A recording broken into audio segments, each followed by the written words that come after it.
लेकिन भ्रष्टाचार और अपराध के प्रति जीरो टॉलरेंस की नीति के तहत कार्य भी कर सके। और मुझे बताते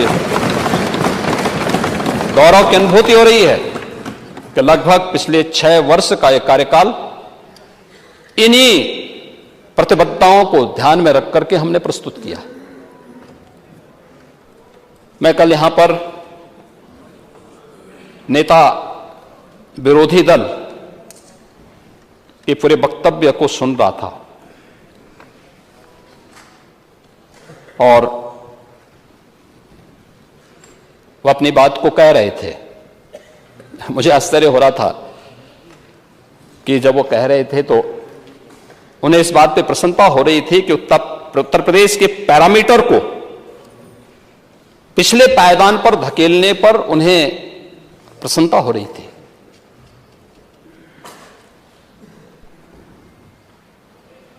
उत्तर प्रदेश पीछे क्यों भाग रहा था? सत्र के पहले हर एक क्षेत्र में पीछे क्यों जा रहा था? हम सब जानते हैं, हर व्यक्ति इस बात को जानता है, हर समस्या के 2 समाधान होते हैं। हर समस्या के 2 समाधान, भाग लो या भाग लो।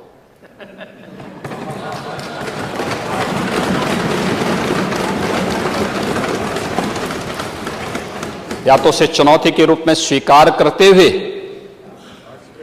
उसका सामना करो, उस प्रकार की कार्य योजना बनाओ और उसके समाधान के स्तर पर पहुंचाओ, जैसे कि 6 वर्ष के अंदर किया गया।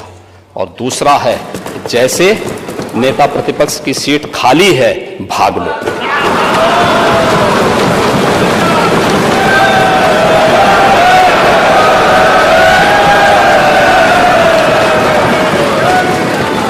और ये केवल यहीं पे नहीं हुआ है। अभी भी आ रहा हूं, अभी तो ये शुरुआत है। अभी तो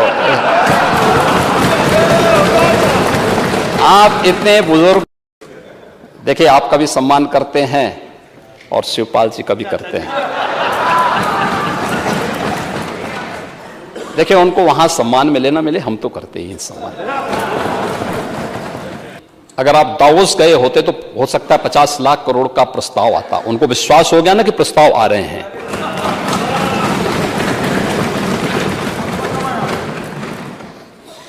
लेकिन ये जो 33 से 35 लाख करोड़ रुपए के प्रस्ताव आए हैं, ये भी जन विश्वास और सरकार की क्रेडिबिलिटी का ही प्रतीक है।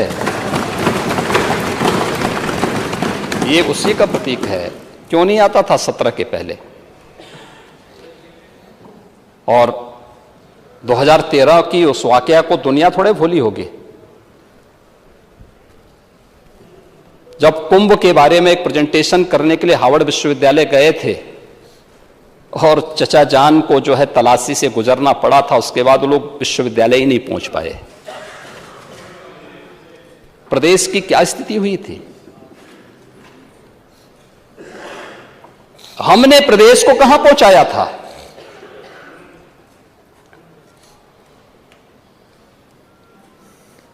किसी एक फील्ड में उत्तर प्रदेश को आगे बढ़ाने का प्रयास किया होता, लेकिन महोदय,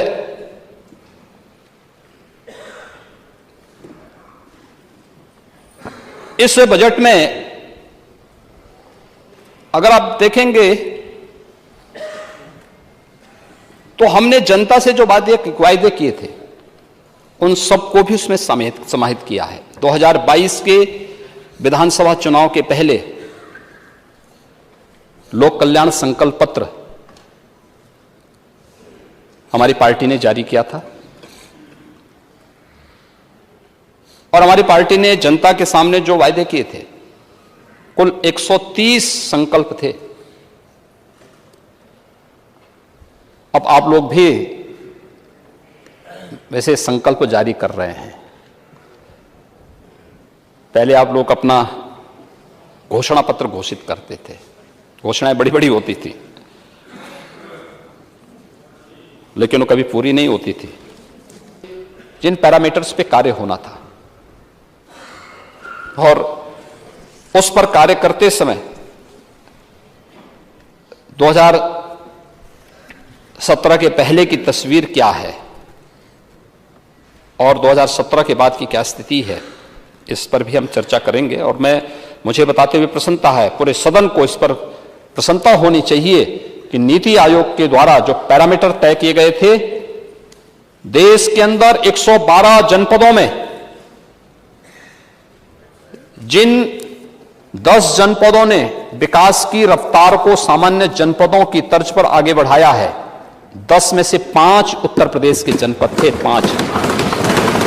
और टॉप 20 में उत्तर प्रदेश के सभी 8 के 8 जनपद है। और उसी फार्मूले को अपनाते हुए हम लोगों ने आज विकास खंडों की तरफ भी इस यात्रा को प्रारंभ किया है। 100 विकास खंड को एस्पिरेशनल विकास खंड की उन्हीं पैरामीटर, उन्हीं इंडिकेटर्स के आधार पर चिन्हित करते हुए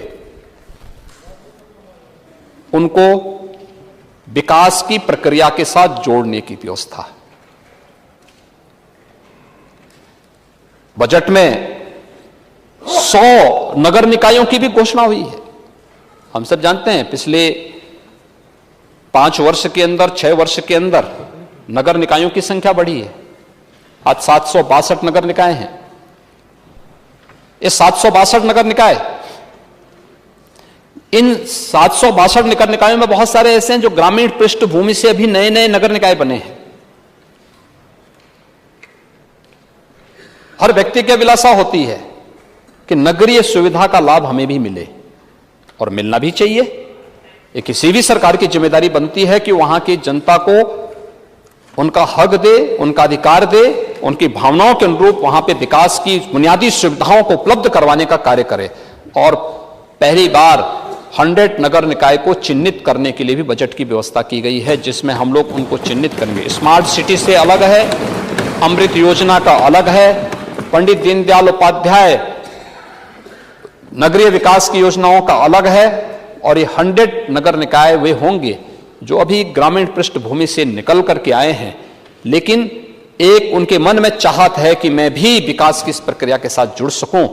उन पे भी अब पैरामीटर तैयार करते हुए उन पर भी हम आगे कार्य करने जा रहे हैं। बजट का प्रावधान इसके लिए भी यहां पर किया गया है। महोदय, इसके साथ ही प्रदेश के अंदर हर जनपद की, यानी स्टेट की जीडीपी तो है, हर जनपद की भी अपनी जीडीपी हो।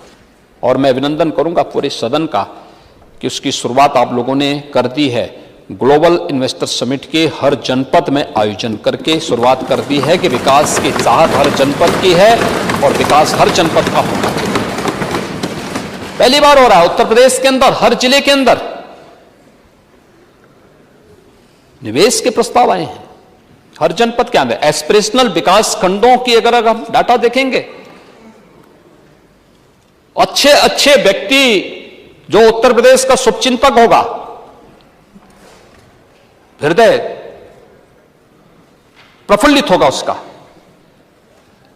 कि सिद्धार्थनगर, बलरामपुर, श्रावस्ती, बहराइच, फतेहपुर, चित्रकूट, सोनभद्र, चंदौली, इन जनपदों में भी नए निवेश के प्रस्ताव आए। ये निवेश डेवलपमेंट और रोजगार का भी सृजन करता है, प्रस्ताव आए हैं।